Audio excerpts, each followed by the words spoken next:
Hello and welcome to another Paro seminar. This month I wanted to look at the concept of the neighbour, and the reason for that is because this is a problem at any point in history, but it's just very obvious for some of us at the moment that we live very much in a moment in which the categories of friend and enemy are very, very strong. And there's a whole pile of reasons for that. No point getting into, but it serves some people's interests to create friend and enemy distinctions. It's whether it's an individual who wants to do YouTube videos and so they want to make fun of the enemy, or whether it's kind of bigger organizations or governments who want to sow kind of division. The category of friend and enemy is something that we are all too aware of. And it's very primal. Carl Schmitt, a famous political theorist who was loved by the Nazis, saw politics as largely about friend and enemy, working out, which is which and managing this friend-enemy distinction. So it's very central to our sense of self as who is a friend, who is an enemy, who is safe, who is a danger, who is the same, who is other, right? And so that those kind of distinctions you can hear in friend and enemy. So the friend is safe, the enemy is dangerous. The friend is close, the enemy is distant. The friend is known and the enemy is stranger. So you can kind of get these kind of binary distinctions. So, where will we start? Okay. I guess the first thing is, what do we do with an enemy? Right. So I want to talk about that briefly. And this isn't going to be a long seminar. I'll say a few things, introduce it. If you want to go deeper into the subject, you could look at this book called The Neighbour. It's pretty heavy. It's 3 essays, all based around this idea of who is the neighbour. How do we love the neighbour? What does that mean? So I was actually thinking of doing a reading group in one of the essays, so we'll see if there's an interest in going deeper into the subject, but I just wanted to introduce it today. So when we come to the enemy, there's kind of like 3 ways that we try to get rid of their toxicity. So the enemy is toxic, right? The friend is safe and the enemy has some sort of madness or toxicity or otherness that threatens to destabilize us, that threatens to destroy us. And that can be real or that can be imagined, but there is this threat of the enemy. And so what you find is when we confront the enemy, we often try to either convert them, right, make the other into the same. So if it's somebody of a different religion, try to get them to do the same practices as ourselves. If that doesn't work, that's a form of consumption, by the way, where you consume the otherness and it becomes part of your system. So when an animal consumes another animal, that animal becomes part of the energy of the animal that ate it. So there's a kind of consumption notion there to take away that toxic other, to bring it into the social body. And if you can't do that, then you want to vomit the enemy out. You want to repel them. You want to excommunicate them. Get yourself as far from them as possible. Those are 2 very primal ways of dealing with the enemy. And of course, they're very appealing to us. We see it a lot in movies and sports where we want to have enemies that we can defeat. So that's either defeat or destroy, or get rid of, or bring into to make the same. Or the third option, which is a type of tolerance of the enemy. We have to occupy the same space, and so as long as you keep your weirdness, your strange beliefs and views to yourself, then we can at least somehow interact. Or a fourth one, I'll add a fourth one to that, which is beneath all of our differences, we're the same. So the enemy is just a friend who you haven't got to know, right? If you get to know their story, and underneath the differences there's really a sameness. So there's 4 kind of ways that we try to detoxify the other, to try to protect ourselves from the destabilizing power of the enemy. And the notion of the enemy is very closely connected to scapegoating mechanisms. We can feel that there's something getting in the way of getting what we want, and we scapegoat another. We find a group that we can blame for that problem in society. If only we got rid of this group of people, then everything would be fine, right? That's a kind of scapegoating. This group takes on all of the inner antagonisms of the society, are put onto this other, and then we fantasize that if we get rid of them, then everything will be okay. So the enemy is like a type of cancer that can be removed from the social body, kind of bringing health back to the body. And that's very important as well. So the enemy is this other. They're toxic. They are strange. We try to either, make them into ourselves, consuming them, or we try to vomit them out, keep them separate from us, or we try to hide the toxicity, intolerance, or we try to find this notion of, hey, we're all the same. Let's all sing Kumbaya together, right? But it's the notion that the enemy can in some way be taken out. So the enemy is not a symptom of the society. The enemy is a cancerous lump that can be removed. In contrast to the friend and the enemy, you have, and I wish I'd called the seminar this, actually, I just thought of this 5 minutes ago, but the frenemy, right? So what is the neighbour? Well, the neighbour is a syllogism, a bringing together of these 2 notions, right? Of stranger and known, of same and other, right? They are, the neighbour is close to us, but also strange to us, also different to us. They are other and yet close, right? So there's this kind of weird thing where the neighbour occupies this weird space between the same and the other. So they are the frenemy, which is a great term for the neighbour. So the neighbour is not someone that you can get rid of. The neighbour is someone you share proximity with, you share social reality with, whether you like them or not, right? So the idea is not, hey, let's make our enemies our friends, right? It's going, no, you can have a neighbour who you despise, who you hate, right? You can have a neighbour who annoys you so much, but they're your neighbour. You have to tarry with their otherness. You can't just remove it. The enemy is someone you can kill, you can destroy, you can abolish. The neighbour is one that you have to somehow interact with. And I think I told a story last month at the seminar about when I lived in the village in Belfast. I had a neighbour who was very, very difficult guy, and a kind of a very, like a paramilitary guy, and he would sometimes just like play really loud music starting at like 3 a.m. and going all night.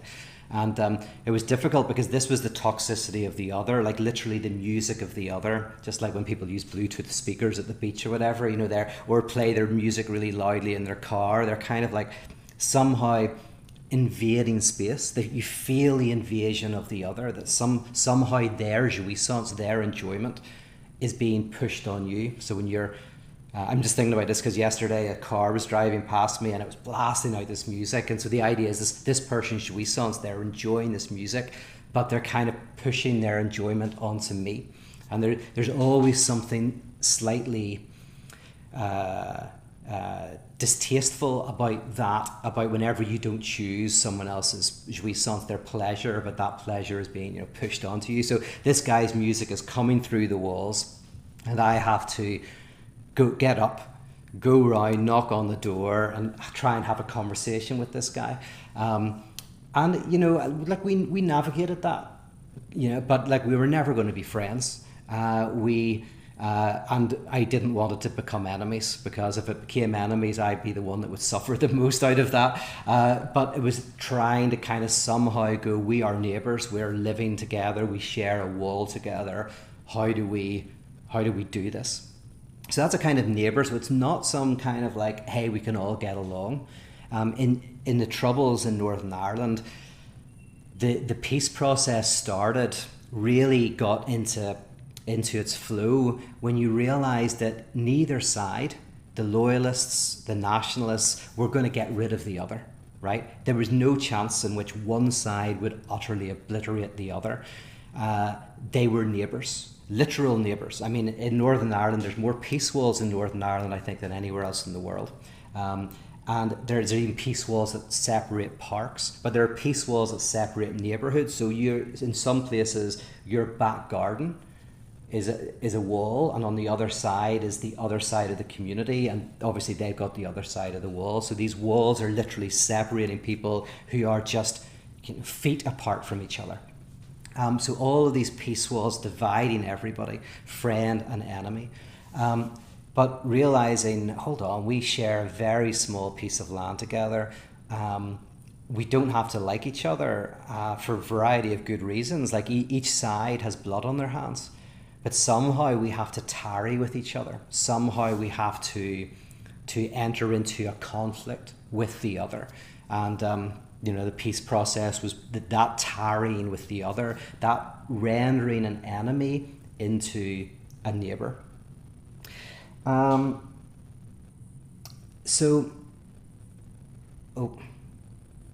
camera flashed. Sometimes that means it's turned off. No, it's still working. So then we come to this notion of not simply tolerating the other, right? Tolerating the neighbour, because in one way we can maybe see the political advantage of tolerating the neighbour, of tarrying with the otherness of the neighbour, with the frenemy. But you have this interesting biblical injunction, which is fascinating, which is you have to love your enemy. And it's in Leviticus, and the theme is right through the biblical text, right into the New Testament, where it grows even more. So when it first arises, this idea of love your neighbour, the early commentaries on that was all about who is your neighbour, and it was very, very narrow. The narrowest were people who said, well, this is for observant Jews. Your neighbour is your observant fellow Jew. And then for others, it meant the Jewish community as a whole. And for a few, it meant anybody in other monotheistic religions. So it was quite regional notion at first, as you can imagine. When this notion comes in, there's not a universality to it. There's a universal dimension, you can hear it, but it takes time for that universal dimension to work itself out. And it works itself out in the Jewish tradition, and it works itself out in the Christian tradition.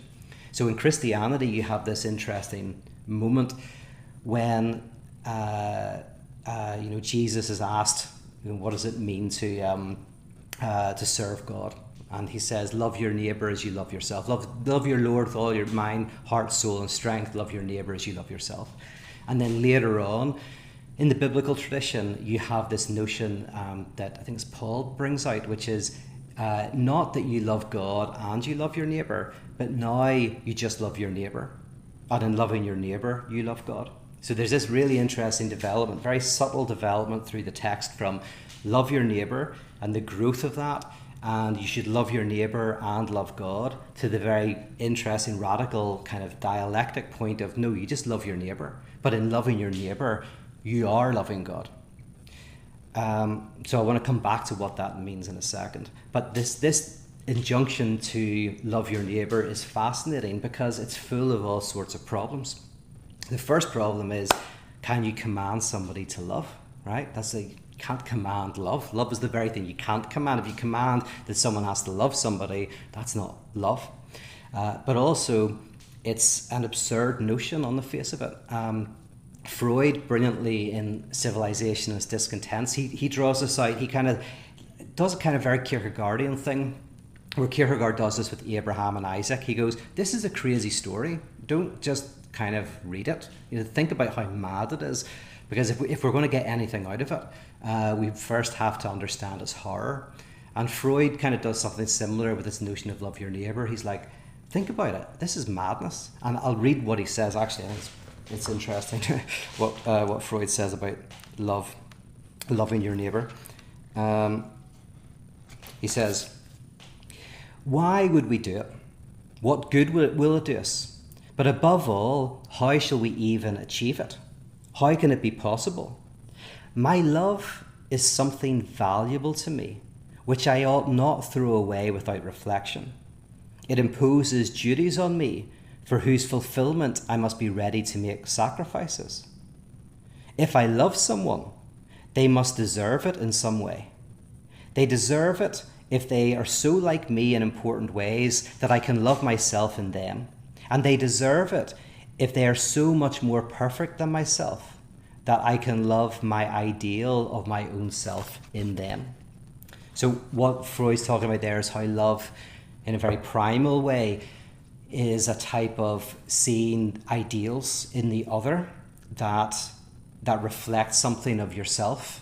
So there's a narcissistic dimension in that primitive type of love. So he's talking about that, whereas you don't have that with the neighbour, right? Neighbour is somebody who could be very unlike you.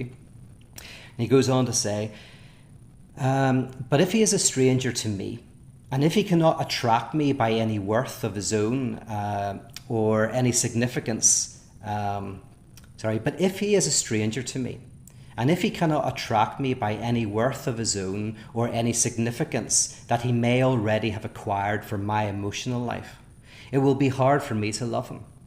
Indeed, I should be wrong to do so, for my love is valued by all my own people as a sign of my preferring them. And it is an injustice to them if I put a stranger on a par with them. But if I am to love them with some universal love, merely because he too is an inhabitant of love, then I love him like an insect, an earthworm, or a grass snake.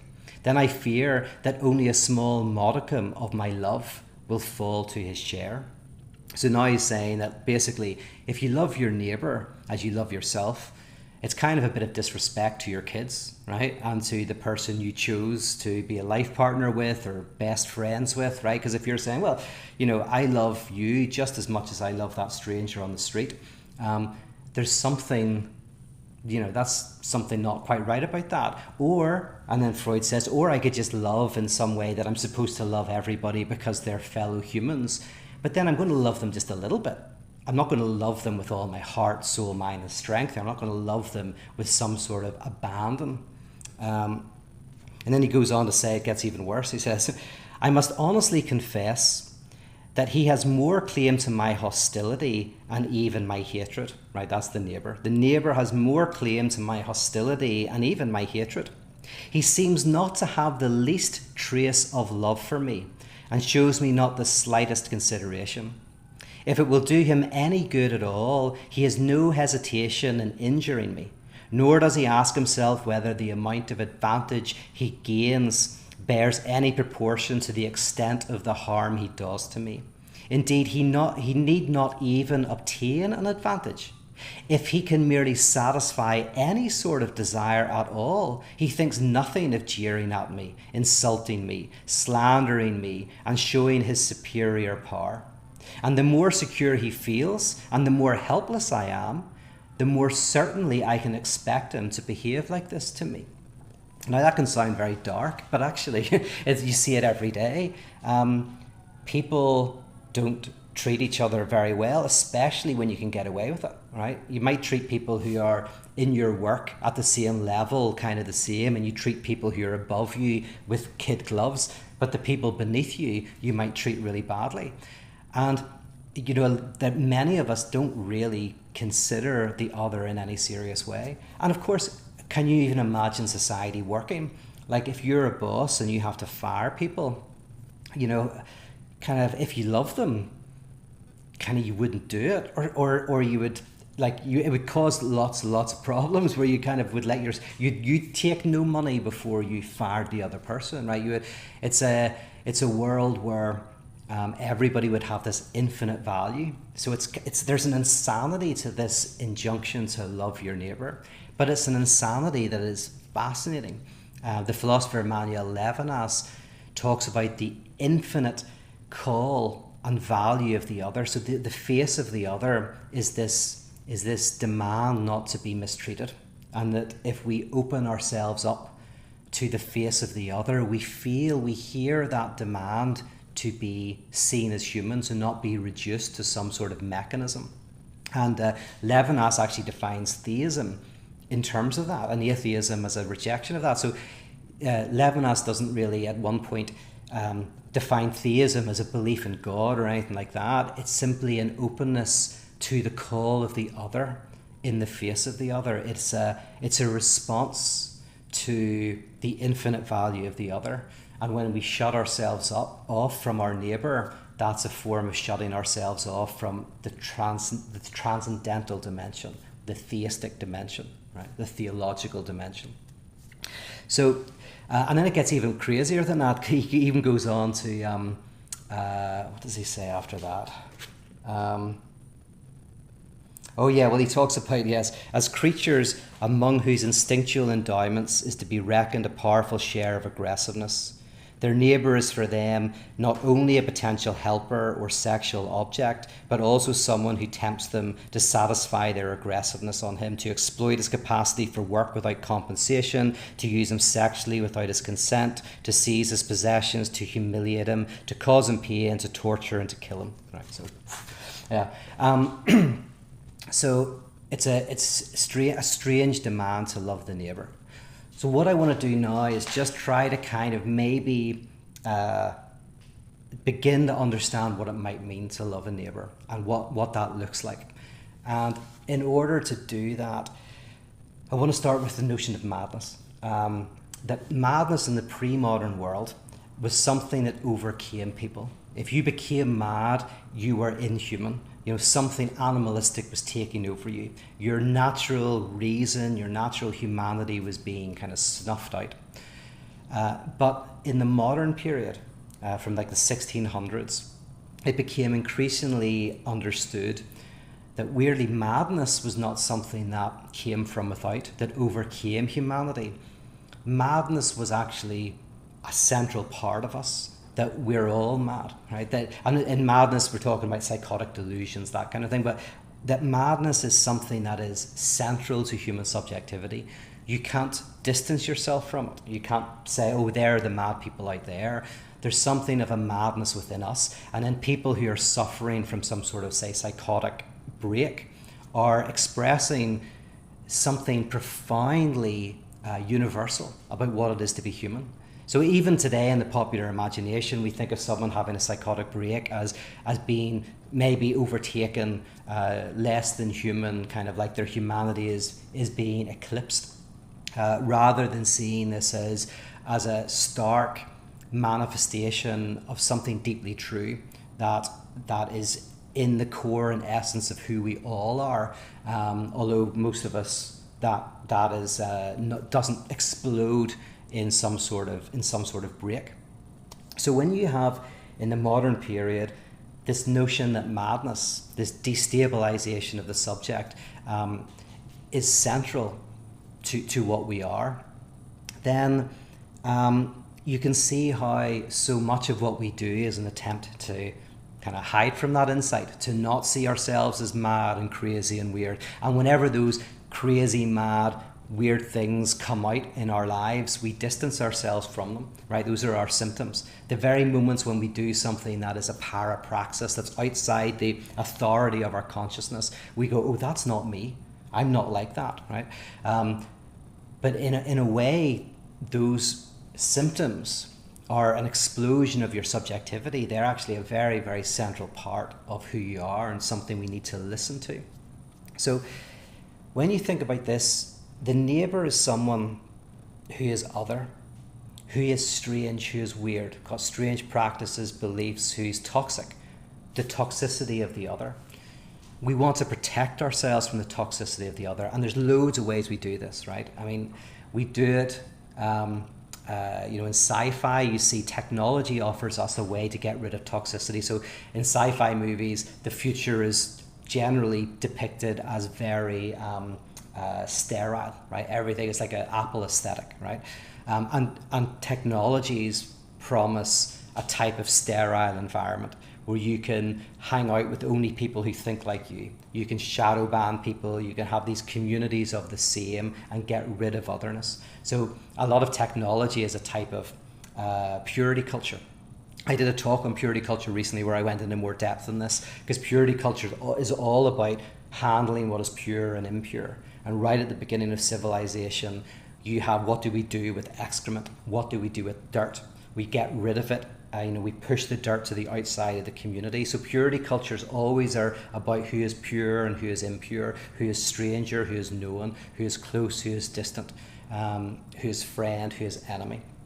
And in sci-fi, you see that purity culture playing out. Obviously today in politics, you see purity culture playing out in things like cancel culture or whatever. These ideas of on all sides, by the way, you see people trying to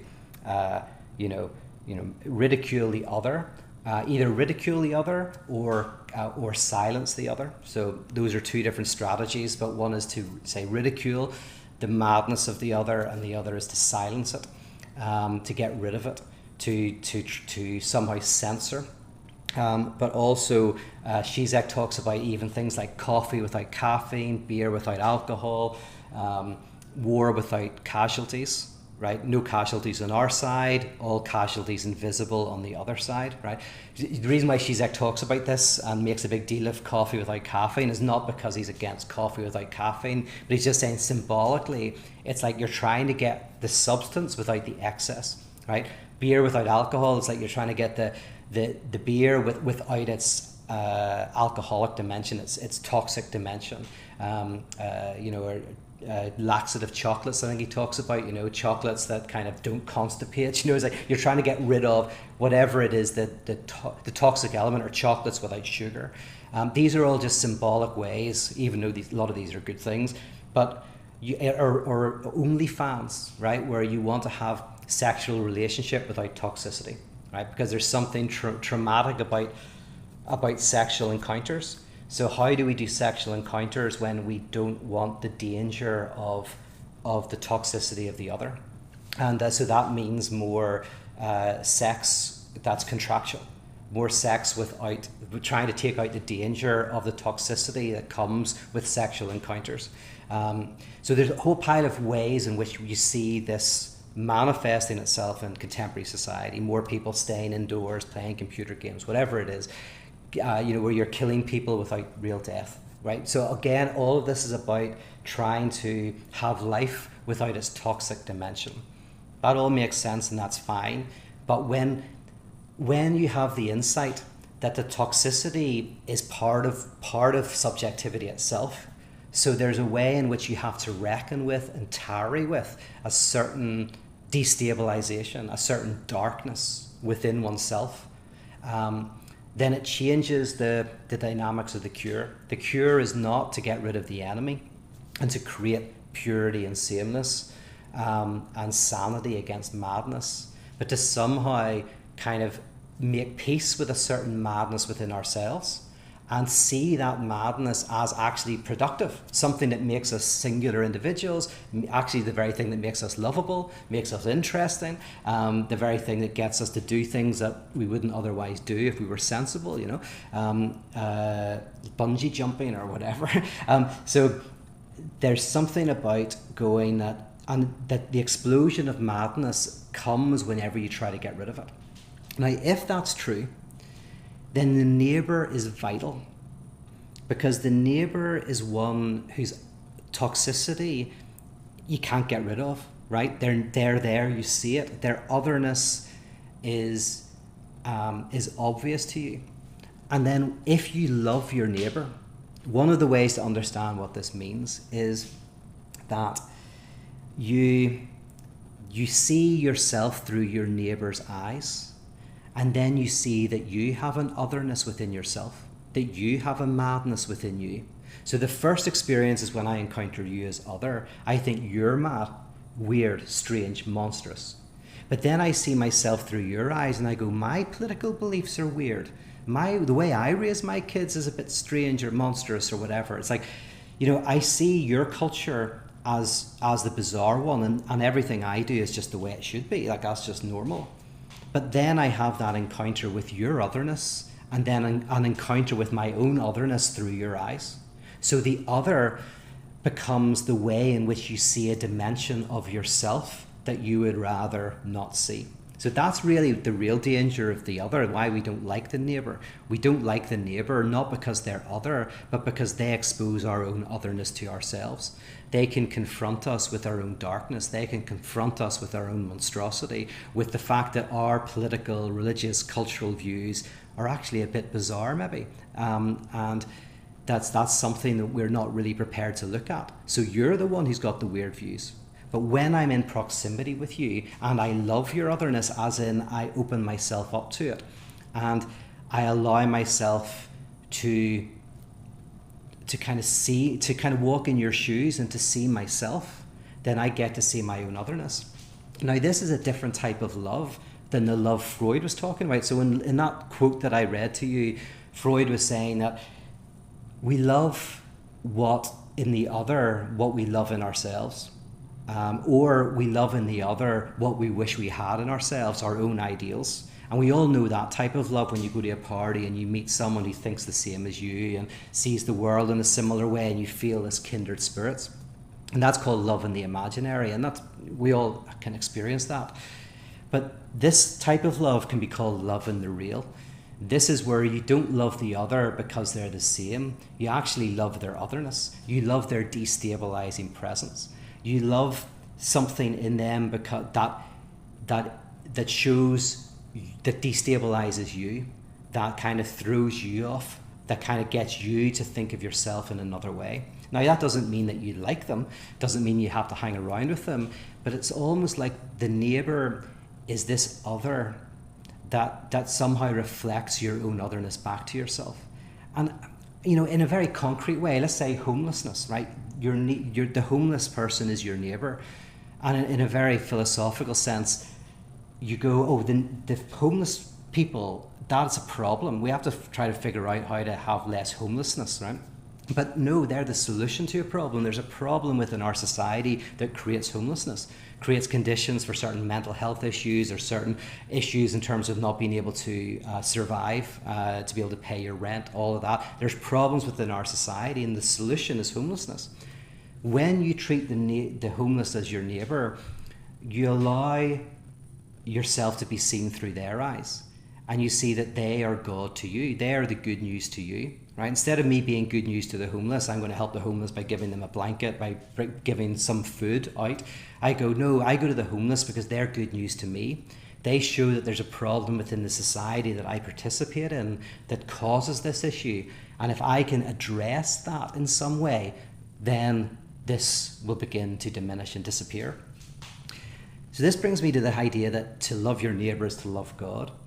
If you have a definition of God as a projectile that destabilizes us, so God is this absolute other that we do not understand, we do not grasp, but rather kind of shows us to ourselves, shows us our own otherness, destabilizes us, then in loving the otherness of the neighbour, you are encountering the otherness of God, the destabilizing force that Karl Barth spoke about so much, right? And Luther spoke about this kind of religion not as a projection, not like liberal theology as God as a projection of ourselves, but in radical theology, God is the name for something that breaks our projections, that destroys our notions, right? Always comes in as a no to our yes and destabilizes us. So now we have a connection directly with love of neighbour and love of God. To open yourself up to the neighbour, who is a type of enemy, other, who is a friend, a same, who can't be cut out of society, who you have to wrestle with, you have to tarry with, that as you open yourself up to their madness, their otherness, their toxicity, you begin to glimpse your toxicity, your madness, your darkness. And in that experience of love, where you're loving them and loving yourself, the otherness within yourself, that begins to change. That toxicity is less damaging and in fact turns from being damaging to being productive. So that can be a way of understanding what it means to love the neighbour as you love yourself, and to love God through the neighbour. And I'll give a couple of examples of this, and then I'll see if there's any questions. that you have. If you have any questions, write them down in the chat box. And if you write question in big letters, in capital letters before it, I'm more likely to be able to see it. I'll finish with two examples. One, interfaith dialogue, right? So traditionally, interfaith dialogue between religions either is a type of saying why your religion's better than theirs, right? And I'm maybe trying to convince another faith group or another tribal group to join your group, right? So there's a little bit of interfaith dialogue that's about that. Or interfaith dialogue is about kind of seeing how, amidst all of our differences, we're all the same, we're all coming from the same source, right? That's very, very common within progressive circles, the idea that all religions are the same, or different names for the same unnameable truth, right? The same ocean is underneath them all and feeds them all. And which kind of then really disrespects kind of otherness, right? But all of that, as you can see, is a way of getting rid of the real toxicity of the other, right? But what about an interfaith dialogue in which you engage with the other and they help you see all the toxicity within your own religion? So in other words, it's not like my religion's better than yours. It's not all our religions are the same, basically. And it's not... my religion's better than yours, all of them are same. It's almost like your religion's wrong, or my religion's right for me, your religion's right for you. That's another one. You're right for you, or right for me. There's a type of interfaith dialogue in which you go, your religion is wrong for you, and my religion is wrong for me, and you help me to see the wrongness of my religion, and I help you to see the wrongness of yours. In other words, there's toxicity within my own tradition that I can only see through encountering you. So you become an instrument of my further conversion. You, by engaging in this dialogue, we end up not changing religions or finding some sameness that gets rid of the weirdness of each other, but your weirdness helps to show me that what we do is very weird and bizarre. Because your own religion is as bizarre as another. You look at Hindu religions and gods with loads of arms and you go, that looks really weird. But imagine them looking at this idea of God being a carpenter, hanging around, making chairs and all of that. That's weird. So, you suddenly kind of like see the weirdness through the other. The other becomes an instrument of your further conversion. And that was the basis of the Evangelism Project, which was a group of people who would go to other communities to be evangelized by them. So, and this happened in Belfast, and the point was not that you'd be evangelized into Scientology or the Jewish tradition or Buddhism or whatever, and that might happen, but the idea was you encounter this group, you learn about them, but then you ask the question, what do we look like to you? Let us see ourselves through your eyes. And you encounter your own toxicity through the other. And through that encounter, that toxicity can be transformed, can be changed. Okay, so in a nutshell, we've looked at the categories of friend and enemy. Friend is the same, enemy is the other. And I've introduced the notion of the neighbour as a type of frenemy, as a type of otherness that is the same, a type of distance that's proximate. You have to engage with the neighbour even though the neighbour is weird and strange and other. And then we looked at what does it mean to actually not just tolerate the neighbour, but to love the neighbour. And maybe what that means is that you directly confront their otherness. You don't try to cover it over, you don't try to hide it, you don't try to tolerate it or ignore it, but you see in their toxic dimension something of your own toxicity. You open yourself up to that, and that is a transformative process for you.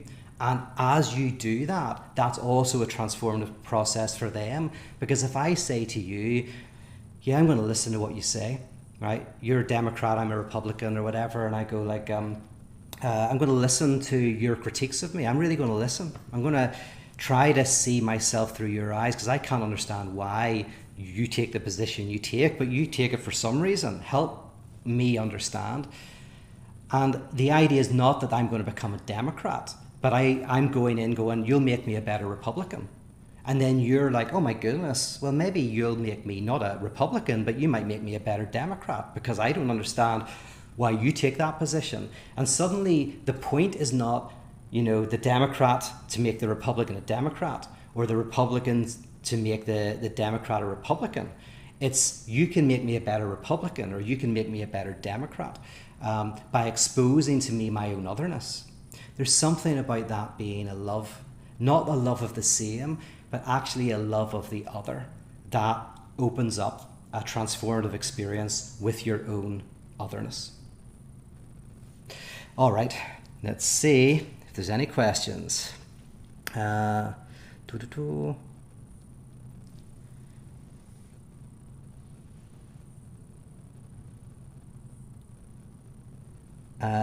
So here's one, Bjorn. Is there a name for the following dynamic? Enemy versus neighbor dynamic happening, playing out within one psyche, within one individual. Oh yeah. Could that relate to how the same individual relates to the other? Yeah, absolutely. If I get you right. So within myself, can I have like a type of friend enemy distinction? Yeah, that, like splitting. I think, yeah, what you're talking about is maybe like that very primitive, one of the most primitive defense mechanisms is splitting the world into goodies and baddies, into friend and enemy. But internally, the good part of yourself and the bad part of yourself. And we all know, so many of us live this in some small way, but you can have that very split within yourself, some part of yourself that you hate and you despise, that then you put onto the other. I mean, one of the things about that internal friend-enemy split is there's a part of yourself that you so hate that you project onto somebody else, and they carry it, and then you hate them, because what you've done is you've projected your own disavowed split onto somebody else. And so, yeah, the part of this understanding of the neighbor is that helps to break that entire defense mechanism. So I think I'm totally with you. And then I've just put it onto a wider social thing, which is a lot of the friend-enemy distinction is born out of a person is not able to have, to tolerate ambiguity within themselves, to tolerate ambivalence within themselves. Melanie Klein, talks about the difference between, she calls it the paranoid schizoid position and the depressive position. So the paranoid schizoid position is like friend enemy, and within yourself there's part of you that you hate, a part of you that's acceptable, and you split the world. And part of the therapy is getting to what she calls the depressive position, which sounds depressing, but it's the depressive position is the ability to handle ambivalence, the ability to handle your own internal conflicts. So yeah, definitely. In fact, you've made the connection, which is when you see an external friend-enemy distinction, you'll generally find that played out within someone's psyche. Hopefully I think I'm connecting with what you're asking. Oh yeah, Kevin said, I would like to discuss sometime music as communal interaction rather than only a hyper-private event or only an aggressive act. Oh, that's interesting. Yeah. Okay, that's interesting. Yeah, music is a very private event, except when you go to concerts or whatever, because like in churches you sing together. There's something important about that. Tell me more about that, Kevin, or write an email about where you think we could go with that topic, because I'd be very interested in exploring that. Or tell me where you think this connects specifically with this topic, if you're thinking about that as well.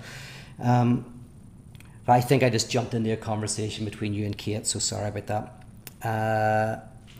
So then Kev says, regarding the loud neighbour, yes, number one, I think I am said neighbour sometimes. Very good. Well, you're not like this guy, honestly. This was something else. And to start the conversation with, hey, great music, man, might turn it down just a bit. Yeah, that's very good. It's like the art of having to navigate that complicated thing, yeah. But yeah, definitely you weren't like this guy. Although, you know what? In fairness to him, when I went, as you said, non-aggressively, so I was non-aggressive and I was like, hey, how's it going? Introduced myself, said, about the music. At first he was very, very aggressive, but obviously I was taking a very non-aggressive stance. I mean, even when I'm telling you about it, I've got my hands like this, I'm very open. Legs apart, and he did soften. He was very nice, he was just a very very messed up guy. Samuel says, I feel like the difference between what Pete said and what you're saying, Kate, which I don't know what you're saying because that's a conversation, is whose self is being extinguished. And in your case, it is the individual. Okay, that's a conversation. Sorry, I won't jump into that.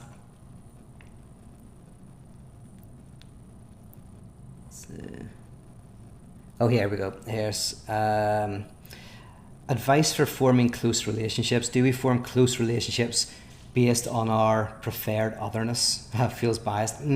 That's interesting. So there's a great book called, what's it called? It's by Bruce Fink and it's on love. I think it's called The Can on Love.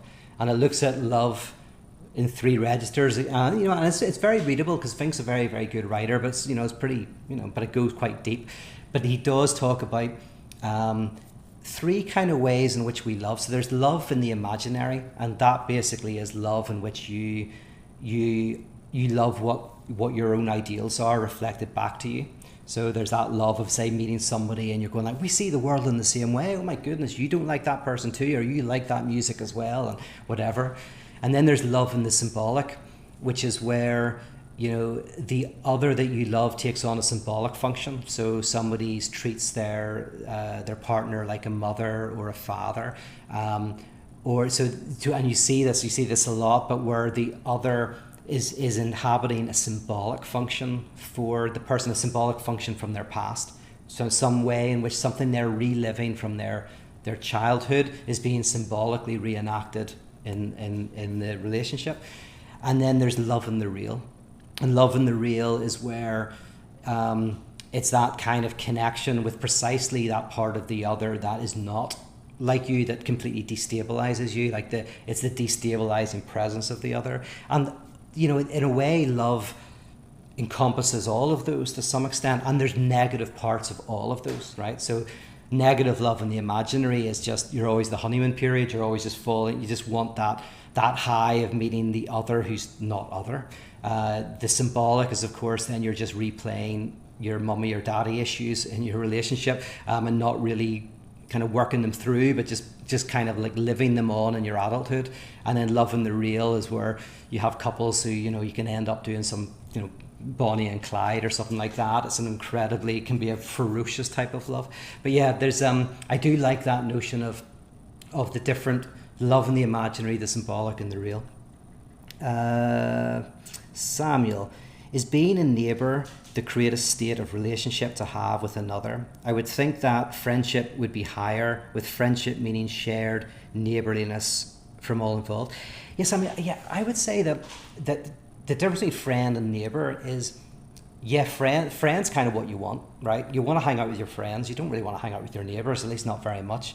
So neighbour for me is a category. It's almost like a political category, or it's a category of how to understand how we interact with others. So and the point here, which I like, is you're not trying to make your enemies into friends, right? That's often you hear that is like an enemy is just a friend whose story you haven't heard, right? So there's this notion that we can kind of move the enemy to the friend. But I think that's got problems for so many reasons. One is, my goodness, you can only have a certain amount of friends. I mean, I don't know, like when you're young you might have like 20 or 30 friends. As you get older, you might have kind of one, and you have a few that you kind of keep in contact with a little bit. But friendship is quite an intimate thing. But neighbour, I think, is a political category in a sense. It helps us understand how to relate to people who aren't our friends. So that's the thing. I want to avoid the move. That's why I call this from enemy to neighbour, not from enemy to friend, because I think there's all these problems associated with that friend-enemy distinction. The neighbour is as I say, it's the syllogism, it's the bringing together of sameness and otherness. But that doesn't mean you don't have friends. It's just like you can't make everybody your friend. I don't want to make that guy who was next door to me a friend. He doesn't want me as a friend either. But he can be a neighbour, and that can be a mutually transformative thing. That's kind of what I would say anyway. And then Matt, how do you reconcile living lovingly together in a political system in which even facts and objective truths are disputed? America seems impossible to reconcile. Yeah, this is where, I would love to see I think there's a real place for this if any of you want to do it as well. It's right, let's take it at a small level for a start. It's like a podcast, for example, in which you have debates between two people where the idea is each person says, I'm here to help you, I want you to help me be better in my position. So it's an evangelism project, right? That would be fascinating, just seeing debates in which the point is not to win the debate or to find even mutual kind of connection, but rather where you say to the other, I want you to be the lens through which I become a better person, and then the other person vice versa. And I would love to see more spaces that do that. I, in my own life, and I feel it this sometimes, try not to, because we're all tempted, whatever position we have, we're tempted to watch those videos that ridicule the other, right? That look at the madness of the other, whoever the other is, and makes fun of it. Like these Karen videos or something, which I find pretty awful, but where people who are often mentally ill are ridiculed because there's a political dimension, a symbolic dimension. So what would it look like for someone to have a YouTube channel in which they look at the extremes of the opposition and they go, why is that so extreme? And then they look at the extremes of their own position and kind of soften people up a little bit. We just need people who, and we need that on podcasts, we need it in books, we need it on debates, on TV, we need it on YouTube. It's going to be hard to do, but and there are people who do it. There are definitely people who do it on both sides of the aisle. We need more. I think it's possible, but I do agree with you. We live in dangerous times. Like, we genuinely live in dangerous times. Kevin, one of the uses of the idea of neighbour in the Old Testament comes in Samuel when Saul is told that his kingdom has been given to his neighbour who is greater. And then you continue. David, greater. Oh yeah. Continued. Sorry, I'm confused here now. Jesus seems to pick up on this when he talks about John the Baptist being the least in heaven. Any thoughts on how this has to be? That's very good. So let me just say it again, connected to. It's annoying because the chat box only allows you to put a certain amount in. Yeah. One of the uses of the idea of the neighbour in the Old Testament comes in Samuel when Saul is told that his kingdom has been given to his neighbour who is greater. And then Jesus seems to pick this up when he talks about John the Baptist being the least in heaven. Any thoughts on how this has to be? I don't know. I wish you had more space in the chat box to tell me more of your thoughts on that, because I think there's something really good in what you're saying. But I'd more like to hear what you think about that. I can't remember the Samuel story, so I don't exactly know what that is. I do know the Jesus story. So it picks John the Baptist being the least in heaven. Any thoughts on that? So yeah, I'll leave it at that. But if you want to write something, great. Wendy, does this shift to neighbourly love require us to shift from our brain stem to our frontal lobe brain? Meditation, yoga, encouragement. Yeah, that's an area that I don't know so much about, but I think that's a language to describe it. I know there is people who are interested in kind of like yourself, potentially neuroscience and meditation and how that affects different parts of the brain. And so my guess is there could be connections with that. For me, meditation, like anything, has its pluses and negatives. But meditation, which I've seen, you'll know more research than me, but some research that maybe seems to suggest that it makes people more reflective, less quick to judge, that kind of thing.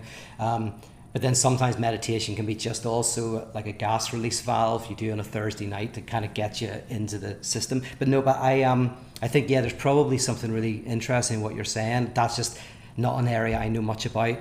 But I've got a feeling that language of meditation and yoga and its connection to neuroscience could have very productive kind of connections there. I'll do one more. I think that might be the last. The rest are notes. Oh yeah, Kevin says, regarding the Evangelism Project, as Peter suggests, I tried it recently with a new co-worker. It was a disaster because we were not there for the same reason. I'd like to hear more about that. I tried to say, so as in, did you go with a co-worker to a group, but it didn't work? Oh yeah, because you said need to be certain that all are here for the same larger reason. Yeah, that's interesting. Not knowing the ins and outs of it, but you're saying your co-worker had a very different kind of expectation of what things were about. That's interesting because in the Evangelism Project, I really tried to. I didn't fully understand it myself when I was running it. Like I couldn't have articulated it like I articulate it now. But I did kind of have a sense for it. And yeah, you're right. A lot of it was about getting us all on the same page of going like, there's something about us going here where we're opening ourselves up to the voice of the other. And we went to see Ian Paisley, who's this fundamentalist preacher. That was a great time because we all went in, and again, it was the idea of let's see ourselves through his eyes, and it was an incredibly enjoyable experience. Okay, listen, thanks very much for being part of this Power Seminar on the Neighbour. I just wanted to introduce the topic. I feel it's one I want to kind of get deeper into. So I don't know if I did it any justice at all. But if I was to put it in a nutshell, that I think neighbour is an interesting category that goes beyond friend and enemy. And the idea of the neighbour is that there is another whose toxicity we have to tolerate. We can't get rid of the toxicity of the other. We can't get rid of our own toxicity, but we deny it as much as possible. But when we encounter it in the neighbour and we tarry with our neighbour, eventually then we confront it in ourselves. And that confrontation is itself transformative. And a lot of things like the peace process in Northern Ireland was exactly that. The other was toxic. The other was mad. The other was evil. But then through tarrying with the other, you go, oh, there's an evil and a madness and a destruction that is within my community that I basically have a vested interest in avoiding, of not seeing. And as I'm confronted with that, I can tarry with that in my own community, which also helps potentially soften the other group up to do the same. And what you kind of find is what seems like a war of all against all can become a healthier field for real disagreement and real change. So if you remember nothing else from the seminar, that's probably the main thing that I wanted to touch on today.